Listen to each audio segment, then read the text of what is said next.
In problem 2, we are asked to find an expression in terms of x of n for these things.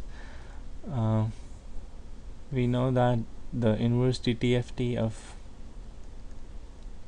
x e to the j omega, if we take its inverse dtft,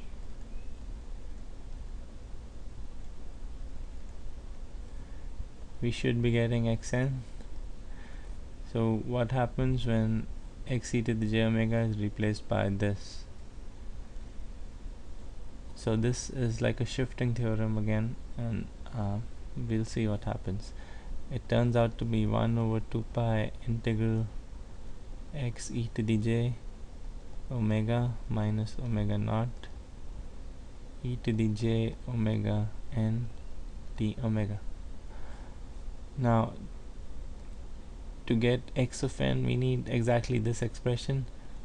So to do that, we replace omega with omega plus omega naught, which gives us 1 over 2 pi integral x e to the j omega e to the j omega plus omega naught n. Now this is e to the j omega n plus e to the j omega naught n, and this is not a function of omega, so it can be moved out of the integral, giving us 1 over 2 pi integral x e to the j omega e to the j omega n d omega times e to the j omega naught n. This here is exactly x of n. So x of n e to the j omega naught n is the expression which produces this.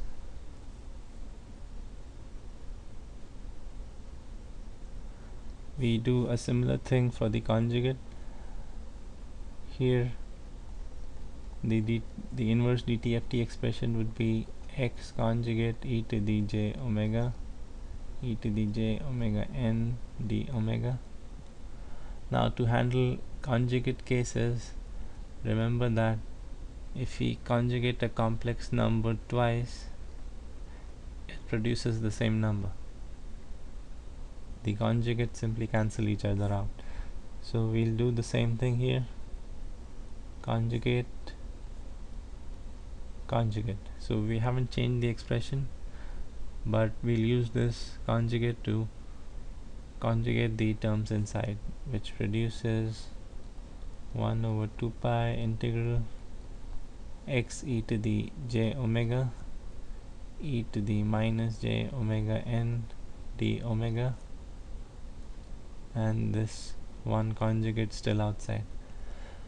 Now this is very similar to the original expression here, except that here we had a plus, here we have a minus. So this term is actually e to the j omega minus n.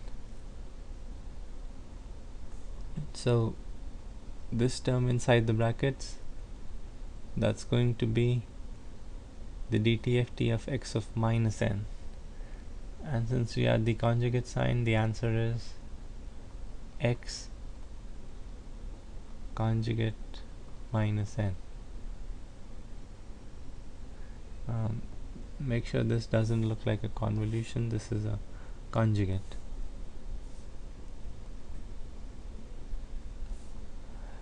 In part C, we are asked to just give us the real expression, real part of x e to the j omega. We know that x e to the j omega is simply the dtft expression. So what's the real part of this? This can be written as cosine omega n plus j sine omega n. So the real part that remains is just this much, which should be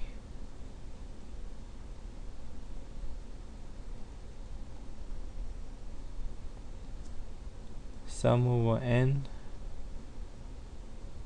xn cosine omega n d omega, no d omega.